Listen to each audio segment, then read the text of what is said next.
स्वागत है आप सभी का।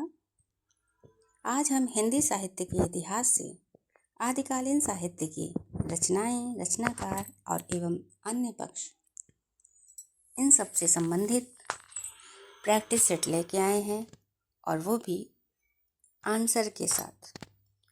श्रावकाचार किस कवि की रचना है? सरहपा, सबरपा, देवसेन, शालिभद्र सूरि। तो श्रावकाचार देवसेन की रचना है। दोहा कोश की रचयिता कौन है? तो दोहा कोश की रचयिता है सरहपा। भरतेश्वर बाहुबली रास किसकी रचना है? तो भरतेश्वर बाहुबली रास शालिभद्र सूरि की रचना है। परमात्म प्रकाश व योगसार गद्य रचनाओं की रचयिता कौन है? तो परमात्म प्रकाश व योगसार गद्य रचनाओं की रचयिता का नाम है जोइंदू। वर्ण रत्नाकर के रचयिता कौन है? तो वर्ण रत्नाकर के रचयिता हैं ज्योतिश्वर ठाकुर। भाषा सर्वेक्षण किसकी रचना है?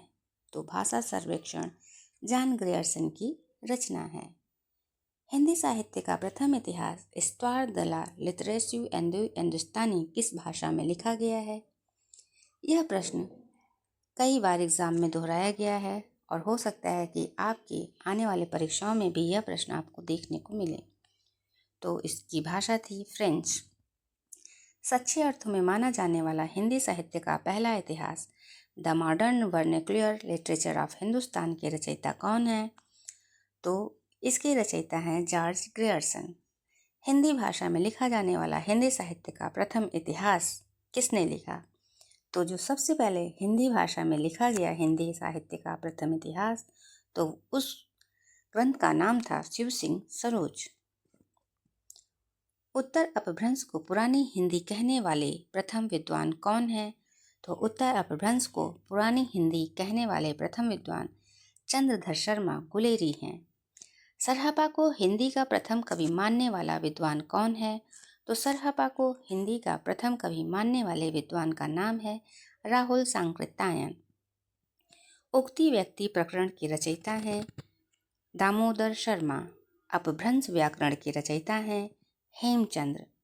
मिश्र बंधुओं द्वारा विरचित मिश्र बंधु विनोद कुल कितने भागों में विभाजित है? तो मिश्र बंधुओं द्वारा विरचित मिश्र बंधु विनोद कुल 4 भागों में विभाजित है। वीर गाथा काल को संधि काल एवं चारण काल की संज्ञा किसने दी? तो जी हाँ, वीर गाथा काल को संधि काल एवं चारण काल का नाम देने वाले हैं डॉक्टर राम कुमार वर्मा। आसुक कवि की रचना क्या है? तो आसुक कवि की रचना है चंद्रबाला रास। पौमचर्यों के रचयिता कौन है? तो पौमचर्यों के रचयिता स्वयंभू हैं। शब्दानुशासन के रचनाकार कौन से हैं? तो शब्दानुशासन के रचनाकार का नाम हेमचंद्र है। पाहुड़ दोहा किसकी रचना है? तो पाहुड़ दोहा राम सिंह की रचना है। प्राकृत पैंगलम किस कवि की रचना है? तो प्राकृत पैंगलम लक्ष्मीधर की रचना है। ड़य कुमार चर्यु के रचनाकार का नाम क्या है? तो ड़य कुमार चर्यु के रचनाकार का नाम है पुष्पदंत। जय मयंक जस चंद्रिका के रचयिता का नाम क्या है? तो जय मयंक जस चंद्रिका के रचयिता का नाम है मधुकर कवि। उपदेश रसायन के रचनाकार हैं जिन धर्म सूरि, सोमप्रभ सूरि, शालिभद्र सूरि या जिन दत्त सूरि। तो उपदेश रसायन के रचनाकार का नाम है जिन दत्त सूरि। ध्यान रखिएगा, यहाँ पे जिन धर्म भी है और जिन दत्त भी है। तो उपदेश देश यानी कि दत्त, जिन दत्त सूरि। कुमार पाल प्रतिबोध के रचयिता हैं सोमप्रभ सूरि। आदिकाल को आदिकाल का नाम किसने दिया? तो आदिकाल को आदिकाल का नाम देने वाले लेखक का नाम है हजारी प्रसाद द्विवेदी। आदिकाल को वीर गाथा काल किस आलोचक ने कहा? तो आदिकाल को वीर गाथा काल आचार्य रामचंद्र शुक्ल जी ने कहा। आदिकाल को सिद्ध सामंत काल नाम से अभिहित करने वाले आलोचक कौन हैं? तो आदिकाल को सिद्ध सामंत नाम से अभिहित करने वाले आलोचक का नाम है राहुल सांकृत्यायन। महावीर प्रसाद द्विवेदी ने आदिकाल को क्या संज्ञा दी? तो महावीर प्रसाद द्विवेदी ने आदिकाल को आदिकाल की ही संज्ञा दी। पश्चिमी हिंदी का विकास किस अपभ्रंश से माना जाता है? तो पश्चिमी हिंदी का विकास शौरसेनी अपभ्रंश से माना जाता है। बघेली बोली का संबंध किस उपभाषा से है? तो बघेली बोली का संबंध पूर्वी हिंदी से है। पूर्वी हिंदी का उद्भव किस अपभ्रंश से माना जाता है? तो पूर्वी हिंदी का उद्भव अर्धमागधी अपभ्रंश से माना जाता है। खड़ी बोली या कौरवी का संबंध किस उपभाषा से है? तो खड़ी बोली या कौरवी का संबंध पश्चिमी हिंदी से है। अवधी बोली का विकास किस उपभाषा से हुआ? तो अवधी बोली का विकास पश्चिमी हिंदी उपभाषा से हुआ। खड़ी बोली का उद्भव अपभ्रंश के किस रूप से हुआ? तो खड़ी बोली की उद्भव का अपभ्रंश शौर श्रेणी का उत्तरी रूप से हुआ। हिंदी की कितनी उपभाषाएं हैं? तो हिंदी की कुल 5 उपभाषाएं हैं। हिंदी क्षेत्र की बोलियों की कुल संख्या कितनी है? तो हिंदी क्षेत्र की कुल बोलियों की संख्या पहले 18 थी, अब 20 हो चुकी है। पश्चिमी हिंदी उपभाषा के अंतर्गत कितनी बोलियां आती हैं? तो पश्चिमी हिंदी उपभाषा के अंतर्गत 5 बोलियां आती हैं।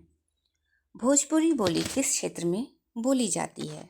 तो भोजपुरी बोली आजमगढ़ में बोली जाती है। मैथिली का बोली क्षेत्र क्या है? गोरखपुर, लखनऊ, चंपारण या मुंगेर? तो मैथिली का जो बोली क्षेत्र है वो है मुंगेर। भारतेंदु हरिश्चंद्र, रामचंद्र शुक्ल, जयशंकर प्रसाद, मुंशी प्रेमचंद और रामधारी सिंह दिनकर का संबंध किस बोली क्षेत्र से है? तो इन सभी लेखककारों का संबंध भोजपुरी बोली क्षेत्र से है।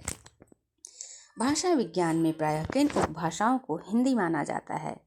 तो भाषा विज्ञान में प्रायः पश्चिमी हिंदी व पूर्वी हिंदी उपभाषाओं को हिंदी माना जाता है। अपभ्रंश में स्वरों की संख्या कितनी थी? तो अपभ्रंश में स्वरों की संख्या 8 थी। अपभ्रंश में कौन से व्यंजन नहीं थे? तो अपभ्रंश में ढ और ढ ये व्यंजन नहीं थे। निम्न में से हिंदी को प्रथम रचना कौन सी मानी जाती है? तो श्रवकाचार्य को हिंदी की प्रथम रचना मानी जाती है। आदिकाल को वीर काल की संज्ञा देने वाले आलोचक का नाम क्या है? तो आदिकाल को वीर काल की संज्ञा देने वाले आलोचक का नाम है विश्वनाथ प्रसाद मिश्र। हिंदी साहित्य के विभिन्न कालों का काल विभाजन करके नामकरण करने वाले प्रथम इतिहासकार का नाम क्या है? तो हिंदी साहित्य के विभिन्न कालों का काल विभाजन करके नामकरण करने वाले प्रथम इतिहासकार हैं जॉन ग्रियर्सन, जो कि फ्रांस के थे।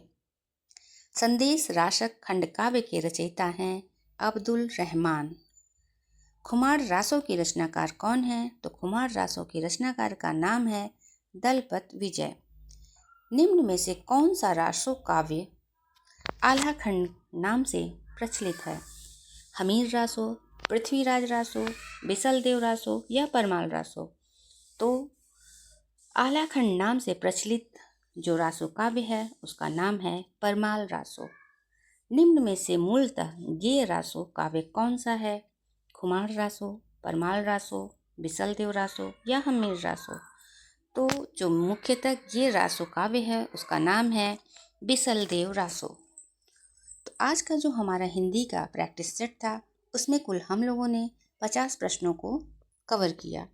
अब इसी तरह से आगे प्रश्न आपके लिए प्रैक्टिस सेट के आते रहेंगे, इसलिए चैनल पर बने रहिए। और मुझे मालूम है कि मेरे चैनल पर तो सभी लोग नए ही होंगे, क्योंकि मेरे अभी सब्सक्राइबर उतने नहीं हैं। तो इसलिए आपसे अनुरोध है कि चैनल को सब्सक्राइब कीजिए और शेयर भी कीजिए, जैसे कि और लोग भी वीडियो मेरे देख पाएँ। धन्यवाद।